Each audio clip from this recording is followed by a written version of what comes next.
everybody, and welcome to the video and live streaming show. My name's John Lacey, and as always, I'm joined by Sam Proof.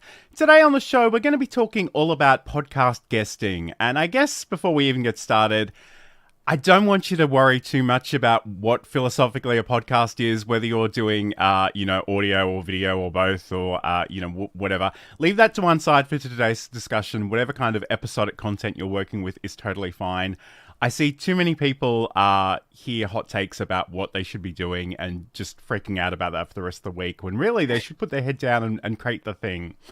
But that all said, we are going out live to all the various places, so I'm forever trying to make this thing happen. So if you are watching live, do hashtag Team Live, and if you're watching later on, you can do hashtag Team Replay.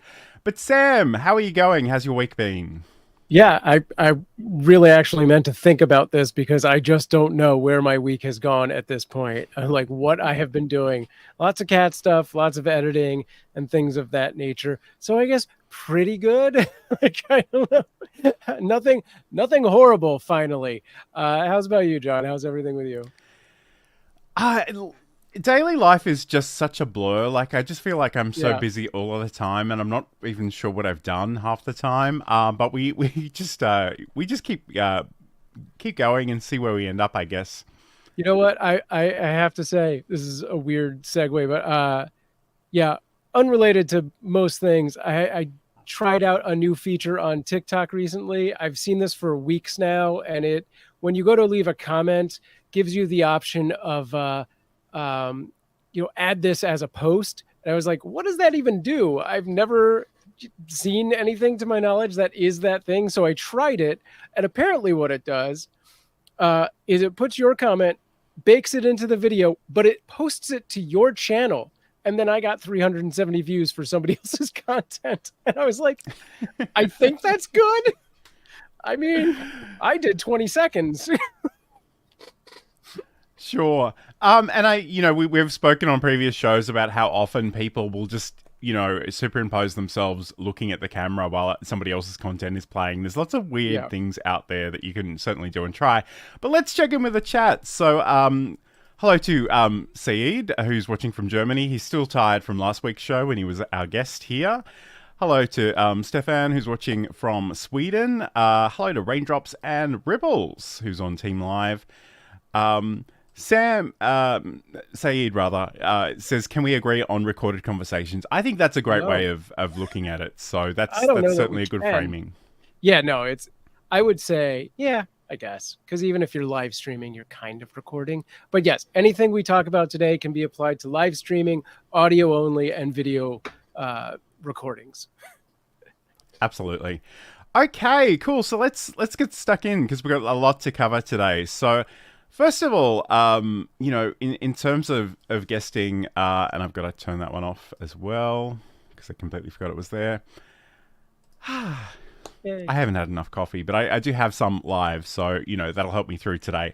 Okay, so let's talk about it. So in terms of podcast guesting, I mean, obviously there are at least two opportunities. Do you want to be a guest on somebody else's podcast? Do you want to invite people to yours? Or potentially a bit of both? And Sam, I know we'll be talking about the things that we sort of do together and separately, probably as examples today a lot. But can you talk to us a little bit about what you do for just kidding around?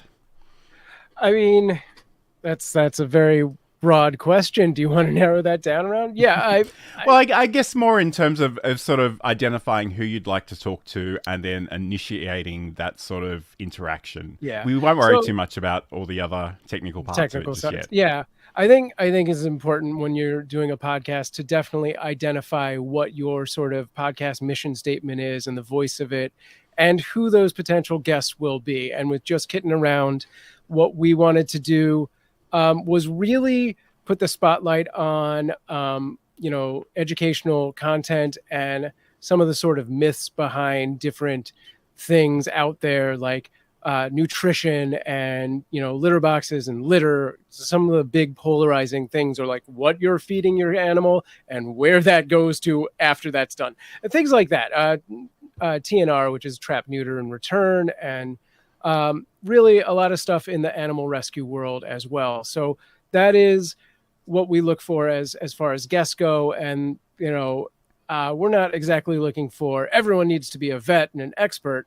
There's definitely a place where informed influencers are a part of the fold as well. Absolutely. And I think it's important to potentially get to know people a little bit before you just invite them on your show. We're going to talk Yeah. about some of the services that are out there in terms of matchmaking guests and hosts together. But I did actually put a bit of a questionnaire, a survey to people on LinkedIn this week. And the general consensus was that it was probably much better to sort of network yourself, form these relationships, and build some rapport. And we've been really fortunate, certainly on this show, that we're not going out to the internet and just saying, "Hey, who wants to have a conversation?" We already know people that do relevant things that we can sort of connect with and share on this show. So I guess, if we do look at our networks, whatever they happen to be, wherever they happen to be, I alluded to LinkedIn earlier, but like, who do you actually know and who is looking to share something? Do they have something to promote potentially? That's often a good way of getting them in front of an audience.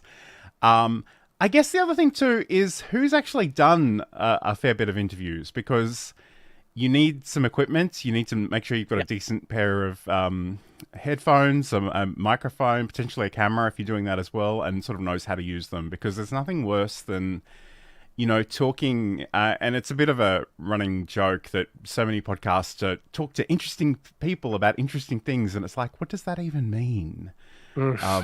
What's the through line there? I need to know what you're going to talk about. It's going to help me out enormously. Speaking of talking though, let's just check in with the chat for a second. Hello to Business Growth Ready over on YouTube, saying it's almost May. The time bandits taking my time. Yeah, I don't know where the year has gone. It's funny. I think late December, early January, we sort of did a show about our goals for 2024, and I was thinking. Yeah. Actually, collaborating with people was one of my big ones. We've done a handful of things here, but I'd definitely love to do some more. Hello to Walter Strong III from The Huddle, who's saying good evening to us both. And,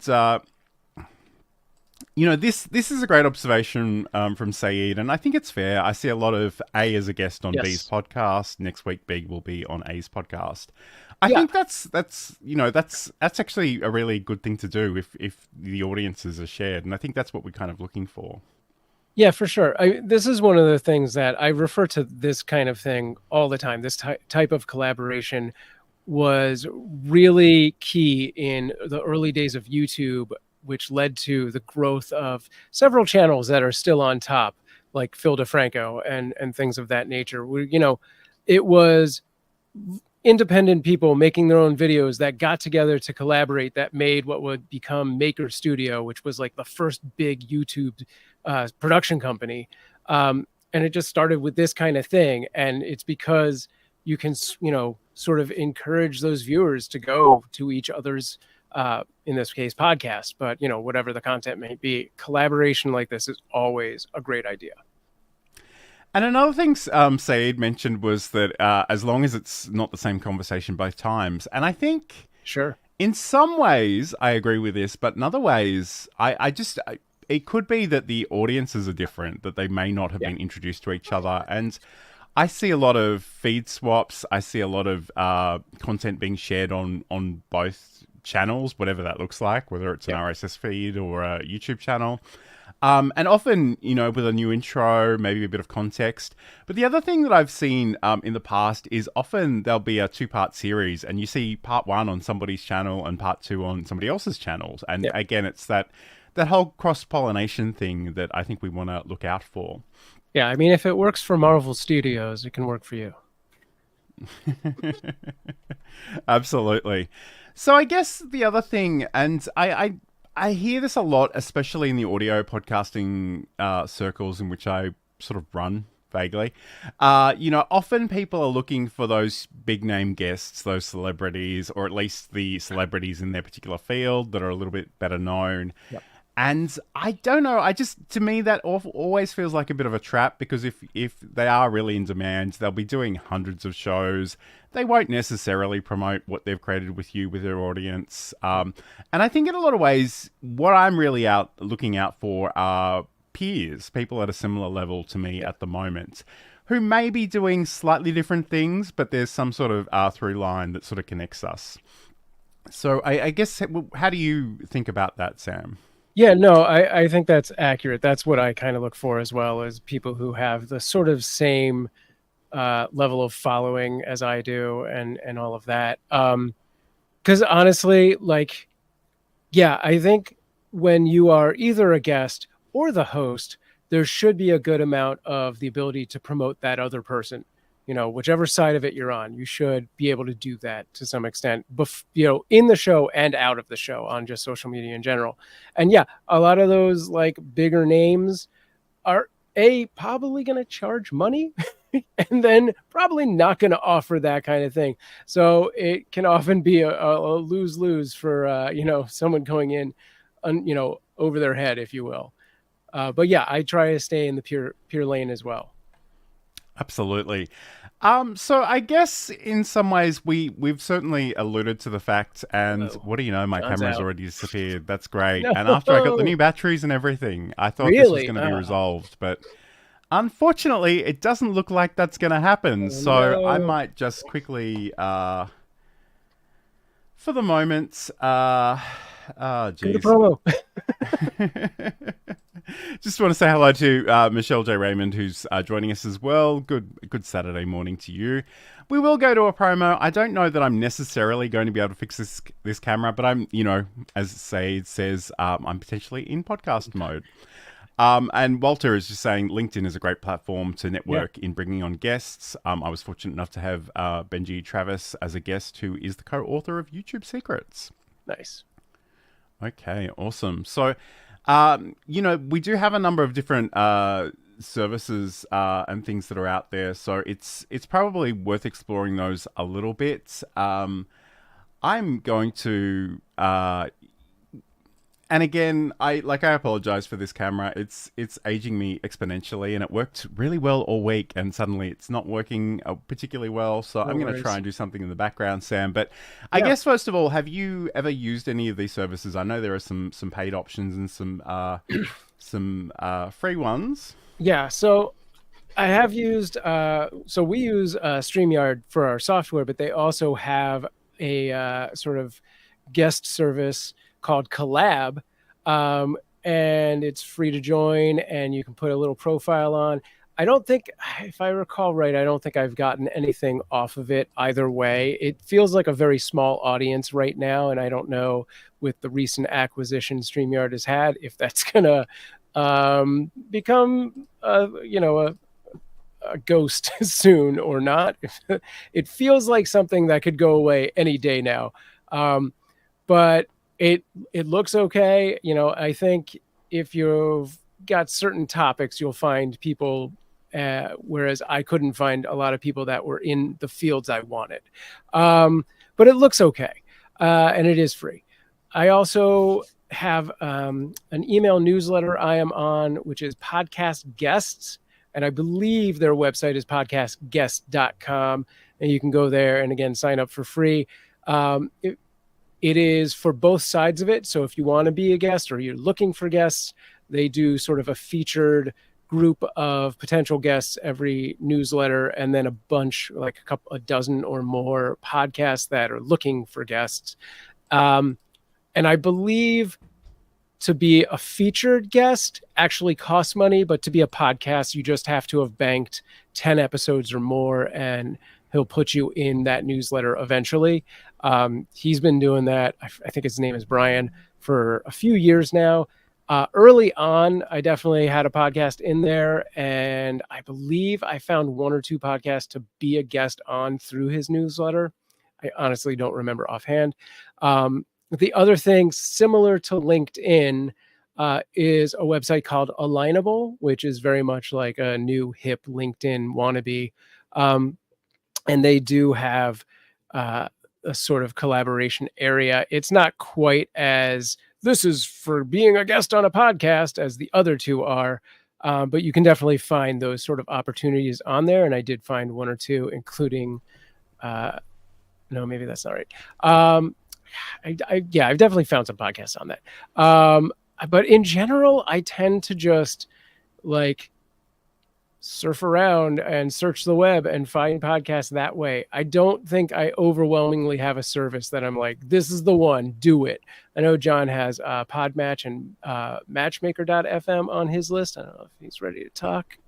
Yeah, so I guess those are services that are certainly available. And interestingly, like Podmatch, I think was the one I was looking at, and it has different price points whether you're a host or a guest or both a host and a guest. And some of those were like, I think $68 per month, American. Yeah. So I guess you'd really want to make sure that you were getting the most bang for your buck if you're going to do that for any period of time. Yeah.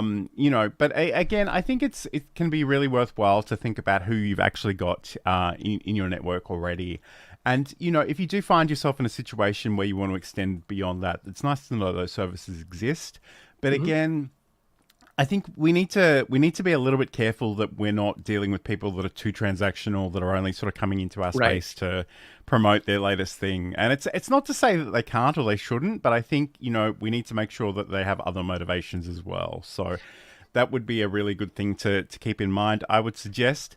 We're going to go and just have a quick break, and we'll come back and talk about some of the logistics in terms of podcast guesting and sort of arranging those conversations. Because, again, if you're... In fact, I'm not going to finish that thought. I'll tell you straight after this. Okay. We are constantly training our cats every interaction that we have with them. Mm-hmm. So when Johan would get on my counter before, this is 10 years ago, before I was the cat expert that I am now, Johan would jump on the counter. What was the first thing I did? I'd say his name, Johan. He loves that. That's a reward for him. He said, you just said my name. I would go over to him and I'd talk to him and be like, you can't be on the counter. Johan loves when I talk to him. Ding, that's another reward for Johan. I'd pick him up and put him on the ground, but I didn't want him to think I was mad at him. So when I'd pick him up very nicely and kiss him on the head and say, I love you, but you can't be here. I'd put him on the ground. I had just done 3 things that rewarded him for being on the counter. So I was encouraging him to continue doing that. And that's a segment from Sam's podcast, Just Kidding Around, which you can learn more about over at cuteavalanche.com. This is the video and live streaming show. I probably need to point out the elephant in the room is that my camera is currently not working, despite me getting new batteries and hoping that would fix that during the week, but evidently it's not a thing, so I'll probably be static imaged for a while, so apologies for that. But that aside, we are talking about podcasting, so maybe it is that that potential collaboration between video and audio, the hybrid, as Saeed mentioned earlier. So let's talk about some of the logistics. And again, I almost went off on this rant before the break, but in some ways, especially as an Australian, I can't overstate the degree to which time zones and daylight savings really limit my ability to do all the things that I want to do, which is really profoundly annoying. So, I guess, first of all, working out whether something is possible, like physically, because I know a lot of people, and even Michelle J. Raymond, who was in the chat, I know that she's woken up at some really interesting times to have some conversations with people across the planet. I'm not really that great after about 9 p.m. Like, my brain is just already asleep, whether I'm physically asleep or not. That's just a thing that happens that I've kind of made peace with. But it's important to think about, whether you're in a position to actually, do the conversation well. But I guess in terms of logistics, Sam, obviously, daylight savings, time zones are a thing. There are a lot of great calendar apps out there that'll do the math for you, and I highly recommend that you let them, because it can be really, really challenging to do these things yourself. I know a lot of people talk about Calendly. Yep. I actually upgraded. I use what was Google's G Suite. I think it's changed names several times since then. But essentially, I upgraded to that, and it gave me sort of a booking calendar functionality within Gmail, which is really awesome, and we do use that for this show sometimes. Mm-hmm. Are there any particular tools that you use, Sam, to schedule your guests? I actually do now use the Google Booking tool as well, just because it's my calendar's right there, and it's just part of it, so it's easier to get that sort of quick, reflexive sort of dynamic update to this is what my schedule actually is, and here's my available time, as opposed to Calendly, where I then have to go in and manually adjust that if things come up and I need to, like make that space different. The nice thing about Calendly, from what I remember, is it tied into IFTTT for automation, so you can have it do some things like automatically create like a specific Zoom link if that's the way you want to go with it, just for like that initial pre-interview, if not the actual interview. And you could have it add it to like your Google Calendar, not the other way around. But so that is cool. I don't think I've used any of the other tools, and I think when I was at Super League, they did all Calendly as well. Absolutely. Okay, so can of course also be synced with Google Calendar, Saeed is mentioning, and also Rob is watching over on YouTube. I think if I wanted to get on podcast to promote my own show, product or brand, I might be interested in a service, and he emphasizes the word might.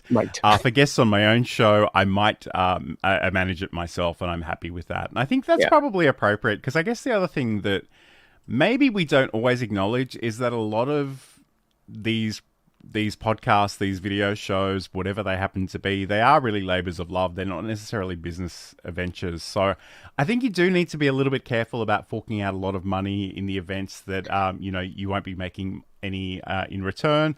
So just keep that in mind as well. I guess the other thing, and I was kind of really impressed, Sam has sent me through his instructions for his guests, which we'll talk about in the tech segment a little bit later on. But I guess the other thing is, how can we think about setting some expectations up front? So, what is appropriate for the podcast? What is not appropriate? Are there particular points you want to hit that maybe your guest wants to hit? How do you sort of, encourage people to think about that and plan that into the process? Yeah, so I think, I wish I had sent you these links before, but when I am first approaching a guest, and usually it's just an email or I've hit them up in conversation, I have two forms. So the first is sort of a official guest, locked in form that just kind of gets the basic information, and it also has the link to the booking tool so that they can go on and book it. But after that, I have a little more thorough, form that they can come in and fill out with like their social information if they want me to promote any particular channels, and any specific talking points they may have and things like that. So it's always good, I think, to have that sort of thing. And then they can always, email you as well after the fact. But anything to sort of standardize that process, I think, is a good idea. And then all of those are all Google Forms. So those all directly go into a spreadsheet for easy access, where I can just get all of those things from the, direct column and post them in if I need to specific OBS forms and things like that, like how they want their name on screen and stuff. That's all in there. Okay, cool. I guess the other thing that maybe we didn't mention is that some of those booking services do allow you to incorporate extra fields and, maybe ask questions about, for this show, I ask people about their website, about a link to their LinkedIn thing, and any particular questions or any particular topics they would like to cover or share with our audience. So that can be really useful. And I guess the other thing about that is once it's scheduled, you talk about streamlining processes. The other really nice thing about that is you can let the calendar apps actually send reminders. And again, I kind of err on the side of too many reminders rather than too few, because leave them some time before you're going to start, because if somebody remembers they're doing something in an hour, that potentially gives them time to stop what they're doing, go home, turn on the computer, etc. Whereas if you just have one reminder that's like, oh, hey, you're doing this thing in 5 minutes, like if that's the first reminder they've received and they completely forgot about it, and especially if you're scheduling these things, months in advance, which sometimes happens, you want to make sure you give people these reminders. And again, think about the technology's ability to do that in people's time zones and adjust it for daylight savings and other sort of logistical things as well. Yeah. Okay, cool. So, and as Saeed is saying, yeah, let's promote your book for 60 minutes straight. Again, depending on your content, that may be appropriate. Like, if you're there to talk about the book, you can talk about the book. But that is sort of one of those running jokes that people say, as I mentioned in chapter 2 of my book, available now at Amazon and all good booksellers. That can be a little bit tedious, but obviously, there's a great opportunity to do that as well. I'm just going to put this on the screen and read it out. So again, Saeed says, I've been asked multiple times about questions I want to be asked as a guest. Sure. I have mixed feelings about that. It would be kind of guided self-talk then.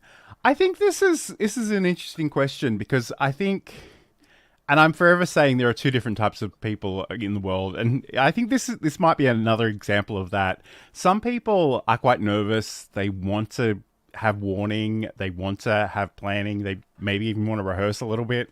Other people are really happy to just wing things, and I think between you and your guest, you need to sort of negotiate what's most appropriate there. And like in some cases, some shows have the same questions that they ask the guests every single time. Yeah. So they'll probably already have a sense of what that looks like. But again, and I feel funny sort of articulating this on our show, but I feel like Sam is very chill, very relaxed, and I'm very neurotic, and I want to plan everything. And sometimes I just need to let it go and let it be whatever it is and let people take the conversation in different places. So how do you approach that sort of thing? Do you plan a lot? Do you just wing it? So I usually actually have an idea of what the episode I want to do is. Like with the Kitten Cam, the Just Kitten Around podcast specifically, like I have topics that I want to tackle, and then I find the guests that I think can talk about that for like raw food and nutrition and all the misinformation about raw food therein. So I would already just have those questions. And then I would reach out to the potential guest and be like, this is the topic that I have. Are you interested in this show?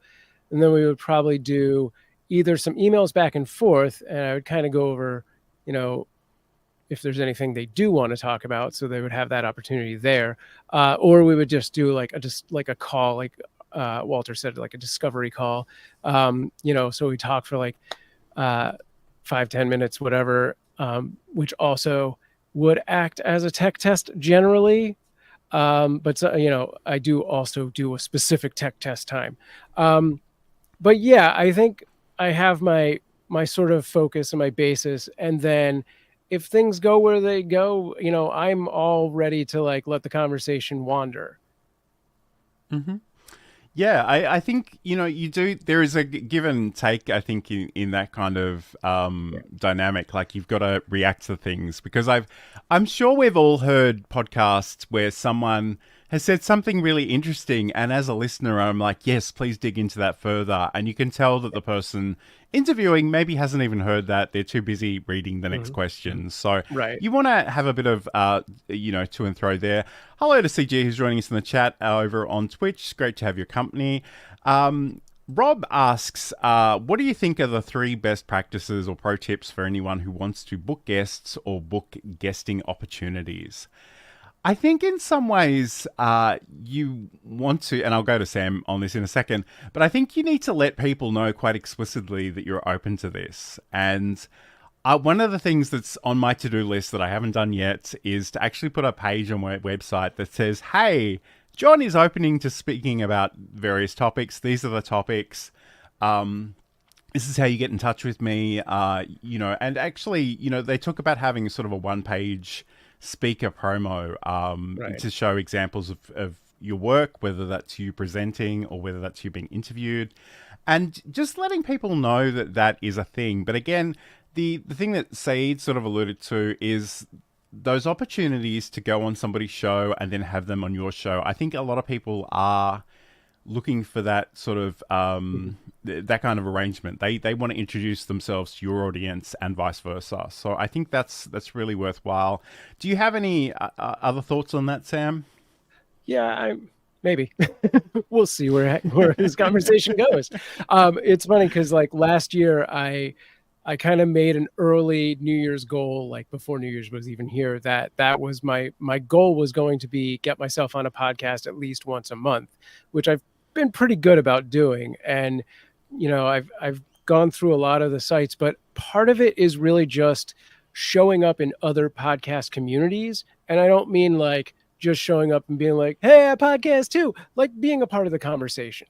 You can ignore that bot message. For those, dang it. But yeah, like, you know, I would go into like the StreamYard podcasts, which were live streams. A lot of the ones I frequent are live streams as well, and just talk to those people, you know, in their streams. And, you know, I was a big part of just replying to like other people on Twitter or Instagram and stuff like that who happen to also have podcasts. So eventually when I felt like they probably know who I am, I would reach out, you know, through generally email and be like, hey, this is what I can bring to the table, you know. So I think that's a big part. And especially like if you identify those people that do only interviews, they really need people. They need to produce the content. Whereas if you try sending somebody an unsolicited pitch message and they never do interviews and it's completely solo show, that's going to fall quite flat, and they're going to think, oh, okay, this person doesn't know anything about me or my content.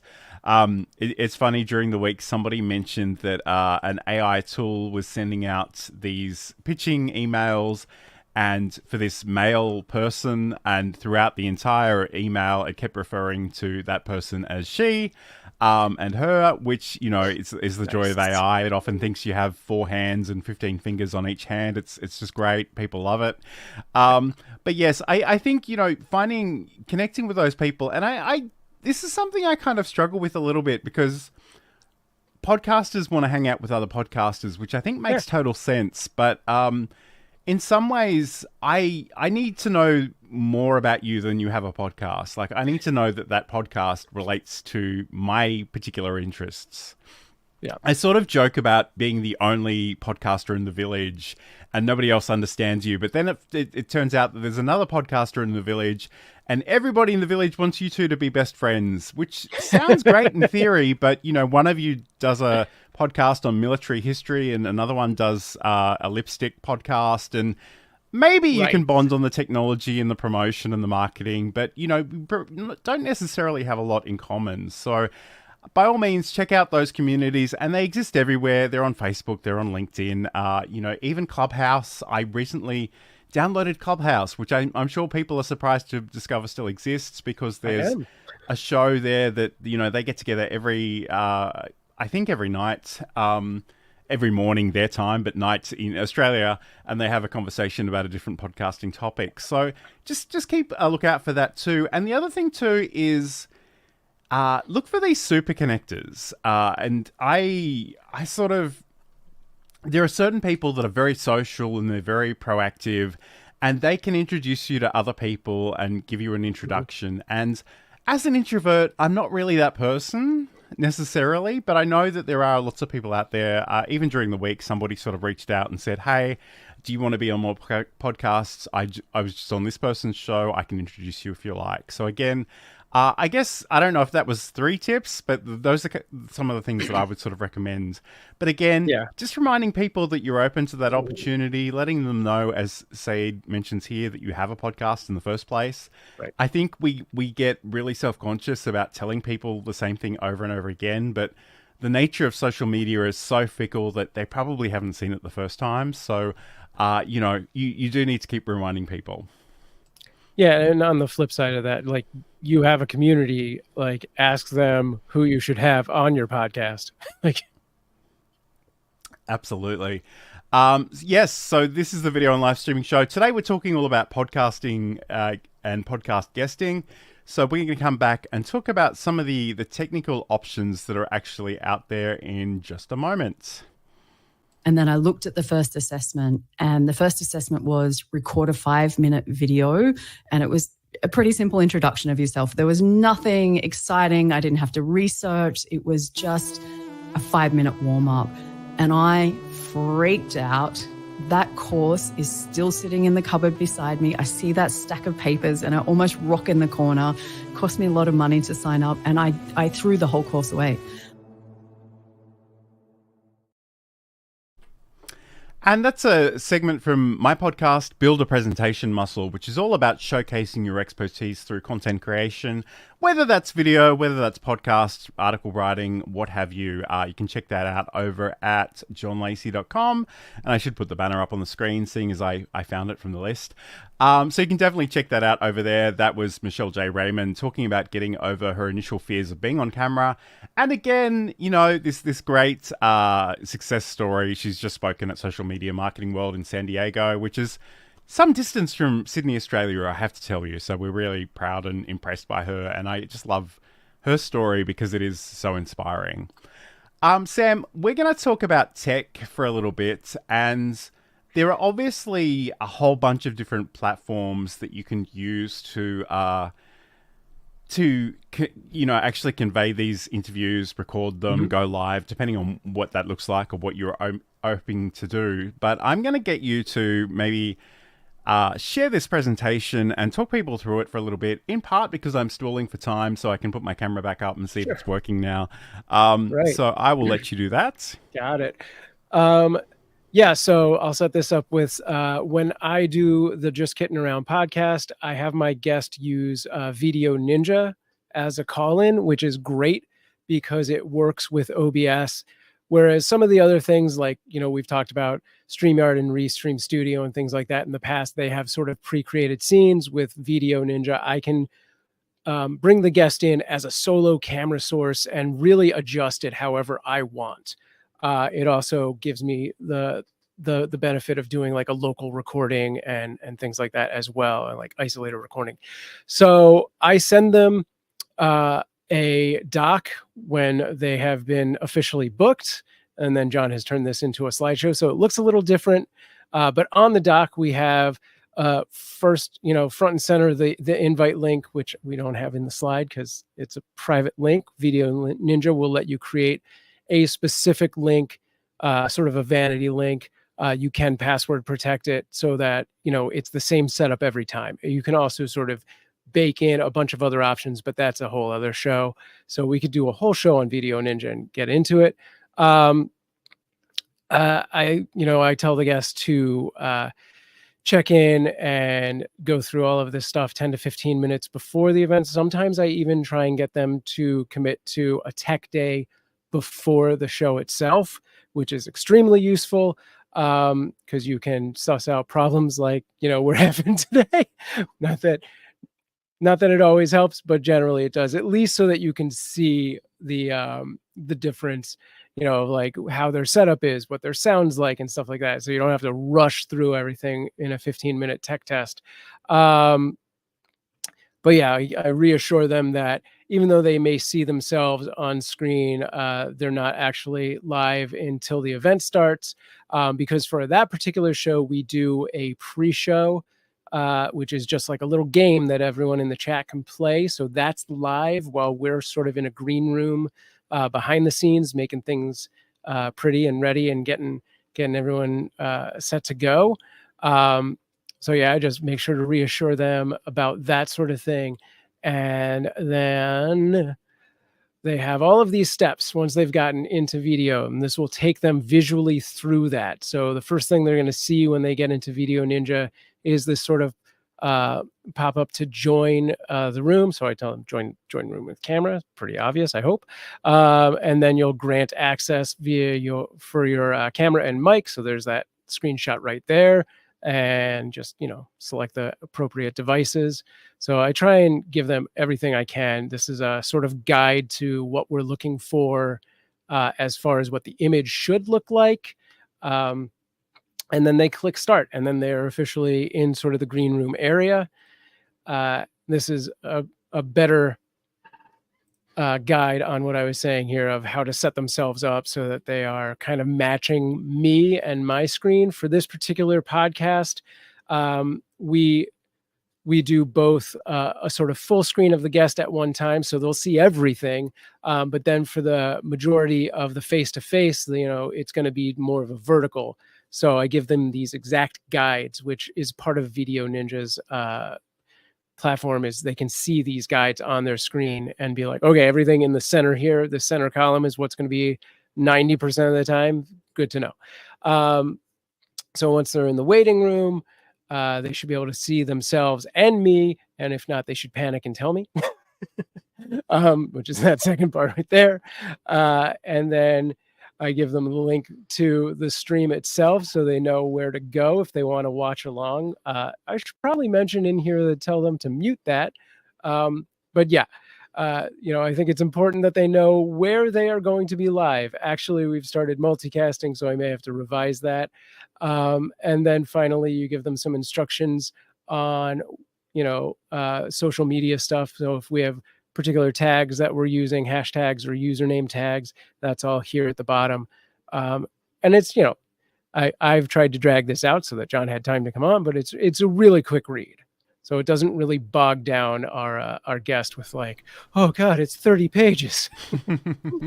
Yeah, like it's only, I think it's 2 pages as the Google Doc that you sent me. But yeah. I do love this last page in particular because I think it does help to set some expectations about what you're hoping the guest will do in terms of their participation in, on social media in particular. So yeah. I really like that, and I think at some point we need to do a proper tutorial on Video Ninja because it's a really interesting option. So I just want to check him in the chat. Saeed is saying that he was a guest on a podcast recently. That person used Squadcast, never used it before, but kind of liked it. The pricing seemed fair, $12 per month, 1080p, 10 guests. So it's certainly an option out there. I must admit, and again, this was a really long time ago with a different setup, but I actually tried to interview Michelle J. Raymond on that platform, and I wanted to have a run through with somebody during the week, but I just couldn't find anybody that was available at that time. Ultimately, we got on there. My video setup didn't play nicely with that at all, so I kind of had to abandon it, and I think we ended up using Restream at that point, Restream Studio specifically. But I mean, there are plenty of options out there. The great thing is that, and think about these in terms of your technology know-how and also your guests. So again, you don't want to make it too difficult for them if they're not technical people. But that said, if they are super technical people, you can sort of get as nerdy as you want to be. And I love the way that Sam described Video Ninja. And it's a really interesting and completely free option, I should mention too. Yes. So if you're satisfied to wrangle with the OBS aspect of it, if you and your guest have a decent enough internet connection, I think that's a great place to start. But even StreamYard, Restream, they both have free options. So by all means, get in there, try them out, do your thing. Even if you don't go live, even if you record offline, just try them out and see if they're going to work for you. Again, we've done entire shows on those platforms and they are kind of changing all the time. So the other thing too is you often have the ability, if you do decide you want to use them, to pay either monthly or yearly. And you will generally get a better price if you pay yearly, but you're kind of locked in for that year. So if you're not really in a position to commit, just try it for a month. At the end of the month, you can make a call about what you want to try next. Yeah. Okay. So very good, Saeed. we kind of mentioned a little bit about the expectations, but again, and I don't even mention this to our guests because they're very much in the video space. They understand this, but a lot of people don't like wearing headphones for a variety of reasons. And I know there are sort of earbuds and in-ear monitors that you can use if you really don't want to have headphones on. You don't want them to interfere with your hair. You don't like the way they look. But the thing about this is if you've ever been in a situation where you've heard that audio feedback loop and, I'll try to explain this as simply as I can, but the audio from the speaker hits the microphone and then that hits the speaker and then it hits the microphone. And again, it just reaches a point where it maxes out. It'll fry your ears. It'll hurt everybody involved. I've seen this in just Teams meetings. So the easiest way of fixing this is to actually wear headphones. So if you don't have a medical reason to not wear headphones, I want you to wear headphones. Though a decent mic is also appreciated. And I guess the other thing about the microphone is that I've heard lots of people, and again, this is probably more of a commercial podcast thing, actually send guests microphones, sort of the cheaper style microphones, just to get a better audio output from them. So it might be appropriate. They may not be appropriate. That's kind of up to you to decide. But certainly you've got those options. I guess, what do you recommend, Sam? I was going to say, when I was working at Super League, we actually had tech kits that we would send out. It wasn't really podcast interviews, but hosts that we had emceeing different events and stuff. But yeah, they were like pretty decent. I think they must have been like $300-$400 kits that we were sending people, including a mic and a camera, just so that they had control over it. But, Super League was a for real big company making lots of money doing stuff. And most of us don't have send tech kit money to use for our podcast. So really, the best thing you can do is just that pre-interview day, so that you can really check things out and be like, can you go sit somewhere different where you're getting better light? Or, do you have the ability to move the light? Are these all the microphone options you have? Are these all the camera options you have? Whatever it takes. So yeah, I also wanted to put out there that, there's tons of options for sort of the call-in software. You can straight out do, screen captures on Zoom or Discord calls. If you do use OBS, you can get Skype with an NDI plugin, which is, probably my second choice over Video Ninja for an OBS-based interview. So yeah, whatever's in your budget and your sort of tech knowledge level, it's all good. Yeah, it is. I mean, there are so many great tools out there. Try them out. Do your own research. But at the end of the day, I guess the only other thing I would say is, depending on the output you're prioritizing, some of these things are live streaming platforms with recording added onto them, and some of them are recording first.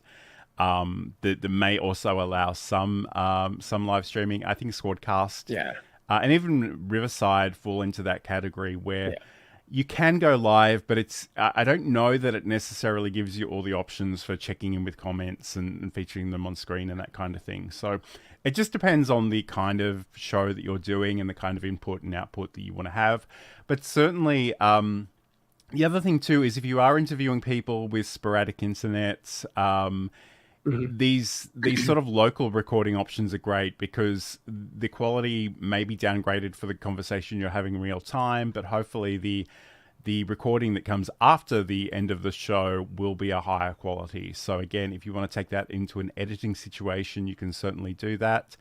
Dorkish over on Twitch is recommending you get a Microsoft sponsor if you are going to be sending. Yes. Microsoft sponsor is good too. And Rob's said that he uses Zoom as a service to bring the co-host and add the guest into OBS and then stream to YouTube from OBS. So that's another great workflow. And again, there are so many options. And I guess the other thing I would encourage you to avoid is, don't get so obsessed with finding the quote unquote right option that you just don't get started, because really, just grab the first thing that works for you and then keep using it until it stops working would probably be my recommendation. Or if you have a really compelling reason to try something else. Yeah, it's the right now option. Yes. And again, we talk about StreamYard, Restream Studio. If you are using the browser-based experience in those, it's just an invite button. So once you've scheduled your stream or your recording, you get a special link that you can send your guest. They'll come on, they'll nominate their devices, and you're pretty much good to go from there. So, I sort of say that we are blessed to have a lot of options, but I think in some ways we're blessed, but we're also cursed by those options, because it can be a little bit overwhelming. But just start wherever you want to start, honestly. Yeah. Okay, so this is the video and live streaming show. We're going to come back and talk about the things that you might want to think about after the interview has happened. So we'll do that in just a moment, as soon as I figure out which one of these to click on, and I believe it's this one here. If you've been watching us for a while, or this is your first time and you're thinking, Sam, John, this is great stuff, but I'm wearing a lot of hats already and I don't need to add this to my list of things that I'm doing, but I really want to live stream. I've got you covered. I've been a freelance technical director and stream operator for 20 years, and I can help you either with one-on-one counseling, setups of shows, or even run your whole show for you. Get in touch with me, samproof@gmail.com, or find out more at samproof.tv. And Sam can definitely help you out with those live production services, so get in touch if that is something you need. Just before we move on, Sayed does mention this, in part because it's a useful tip, but also it's an excuse to make a cat pun. He recommends using the Cat5 cable to make sure that you're actually connected to your router and that you're not relying on the Wi-Fi, because sometimes Wi-Fi can be really good, sometimes it can be a bit sporadic. So again, anything that you can do to cut back on those risk factors of things going awry would be appreciated. Yeah. Okay, so let's talk about some of the things that have happened after the interview has taken place. And again, these might be a little bit different depending on whether you've done the interview live and it's just that standalone piece of content. It could be different if it's just a recorded thing that you want to go and edit or maybe just release unedited. That's kind of up to you.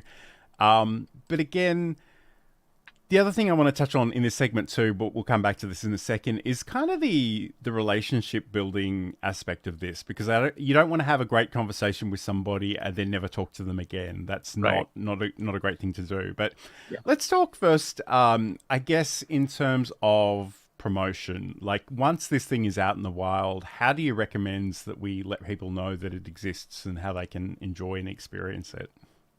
Yeah, when you've got the finished version and you've put that up, you should have like a sort of basic form letter that you're going to send people out and customize that for the person, give them the direct link to the podcast episode, or if it was a live stream, that particular area, whatever main landing page you want to promote, send them that one. Don't give them, if you multicast and then put it out on 20 different podcasts, don't give them all of the links. Give them one link. But also, much like that little section at the end of our initial, join our podcast page, give them that information of like, here are our socials and use these tags if you, post anything on there. And, I like to, tell them if I have other stuff coming up, because generally I'll put out extra content that points back to it. So like shorts and Instagram videos and stuff like that. I was on the Affluencer, which I hate that name, Affluencer podcast. And when it was all done, about a week later, they sent me a shorts video to post on my channel. And I was like, why have I never done this for anyone else? This is a great idea. I'm like, here's the short. Here's the title and description. It's low lift, right? Why wouldn't I post that? Yeah. And I should say too, when I was on Michelle J. Raymond's podcast, she sent me a link to a SharePoint site which had multiple short clips. It had graphics. It had the recording. It had, I think, the transcripts. Like, there was everything in this folder. And she even sent me the individual recordings, which was something I asked for because I wanted to edit them, do my own versions of them, essentially, with my kind of branding as well. And I think, like, that's not going to be appropriate for everybody, but if you give them the option, they're much more likely to do something with it than not. And again, it's only because I'm a bit of a control freak and I have my own particular ways of producing videos that I made some of my own with that source material and didn't just publish hers. But if I was busy or if I didn't have those video skills, the fact that she'd done that and made that so easy for me to do awesome. was great. And I guess the nature of social media is you want to make sure you're tagging people and letting them know about this. Some platforms will let them reshare that. Some platforms will let them comment on that. It depends on what that looks like. But again, what you want to kind of avoid is doing the promotion that they will never see, because they won't appreciate that you've taken the time to do that. But again, sharing those resources with other people would be really, really worthwhile. But I just want to go back to one of those comments that you made earlier about not overwhelming people with too many options in terms of links and destinations. Because, again, this is another difference between Sam and myself, is that Sam will want to go out into every platform simultaneously all of the time. And I'm like, I'm just on YouTube and LinkedIn, and I might repurpose this later on somewhere else. So, the thing about audio podcasts in particular is ideally you'd want a website that you can send people to with the show notes and a player built in and some subscribe options. A lot of people don't have the capacity for that. One thing I really do like is, and it's a relatively new thing, is called episodes.fm. And you can actually go and find your podcast or a particular episode of your podcast and share that link on social media. It'll give people options to like 15 different places they can listen to it, and they can click through and go to Apple Podcasts or Spotify or, whatever it happens to be. And the other great thing about that is that I think through the magic of cookies, it'll remember your preference and it'll default to that for future episodes. So I think that's really worthwhile, because the thing I often see is people just send the link to Apple Podcasts, and I don't use Apple Podcasts, so that doesn't usually mean much to me. So I just go and search for it in my podcast app. But I do love that as sort of a fallback option. Yeah, that's cool. Yep, cool. I just want to check in with the chat. So Saeed is saying, do you know beforehand when the episode will be published in the case of a recorded episode, and share it with your guests? So again, that's a great thing, because some people are recording the week before it goes live, and some people are batching these things up to 3 months ahead of time. So set some expectations, let them know when it is coming out, because there's nothing worse than when you feel like they've completely forgotten about you. And I've done interviews that have never seen the light of day, and in one case, I've got my own recording of one, and a part of me often thinks, should I just release this and just see if that person even notices? That's incredibly annoying. I'm gonna say that I have started to like record my side of interviews, so that you can't hear the person ask me questions or anything. But I have those recordings of my answers, and if those are things that I can use and they never put it out, I'm gonna just chop it up. Like, it's there. Yeah. And that's the thing, like in OBS, I've got a vertical and a horizontal recording of me, and on the Rodecaster, I've got my side of the conversation and Sam's side of the conversation on separate tracks that I can edit separately. So, it's great. Again, the biggest problem with all of this is just finding the time to actually repurpose the contents. But I guess the other thing, and we're sort of running out of time a little bit. For sure. But how do we maintain these relationships? And before I throw to Sam, I have this bias towards perennial contents. Like, I don't want to follow trends. I don't want to tell you about the news of that week, because that stuff dates really, really quickly. I want to talk about general things that are perennially true. And the great thing about that is I can keep referring back to those episodes for the rest of time, potentially. Okay. And I think, sometimes we post once that we were on a show and we never revisit that again. I like to keep coming back and just letting people know that I was on something, because again, due to the nature of social media, there's a really good chance half of the people I'm connected to have not seen that, don't know that exists, and I just need an excuse to resurface it. But how do you maintain relationships with people that you've collaborated with in this way? I mean, I think with the just kidding around thing, because it's so informational and educational, like those are questions that come up time and time again, and I can just point to a clip and post it and tag that person, and be like, Samantha Bell from Best Friends. That's 2 tags, by the way. Animal Society said this about what to do when you find cats, in the springtime and no mom is around. And that's something that's going to happen every single year. So it is ready to go. Like, I have that clip better be the number one watched clip, going forward. But yeah, like I think having a sort of running list of that sort of thing, of like, these are probably things that I'm going to be able to use time and time again. Here are the relevant tags. This is when Sam gets in the spreadsheets. And here's a generic copy of what I might want to be saying in this kind of thing. And just have that ready. But also I like to just maintain, sort of my toe in the water, and like, if they have a podcast, if they have social media, I'm following them. Like the minute you've said yes, if I haven't already followed you, then yeah, you're a guest, I'm following you. That's going to be the way it is, and we'll interact on whatever platform you post the most on, or I'll be in those shows if I can, audience wise. So yeah, just being active, I think, is great. Obviously, you can't do that with 300 people or whatever, but you pick your favorites. Absolutely.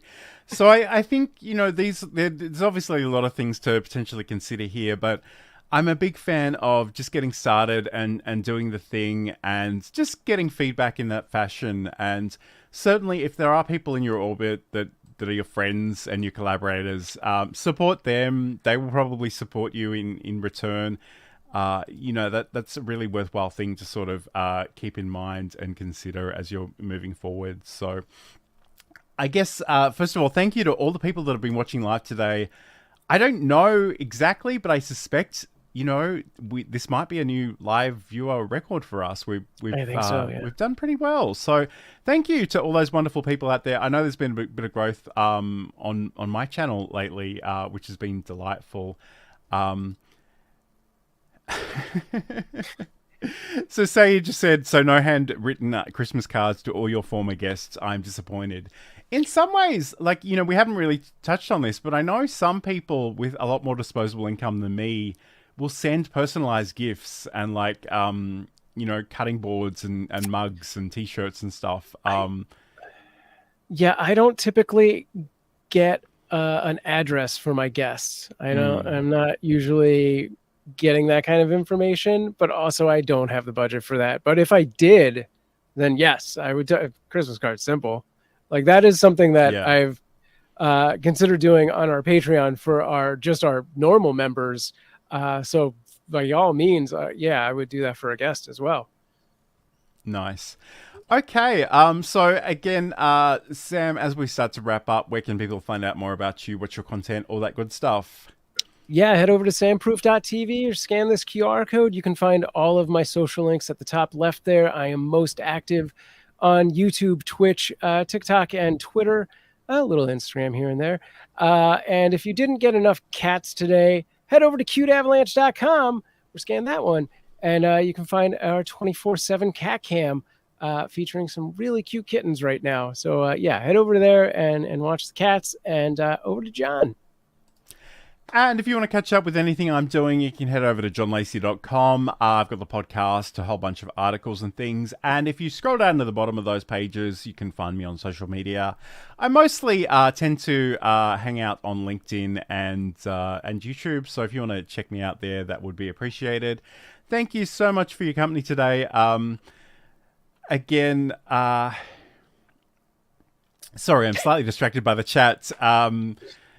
So yeah, I just want to mention this from Walter before we wrap up. So I used to send my guest a customized thumbnail thanking them for being a guest. So that's nice. A great idea.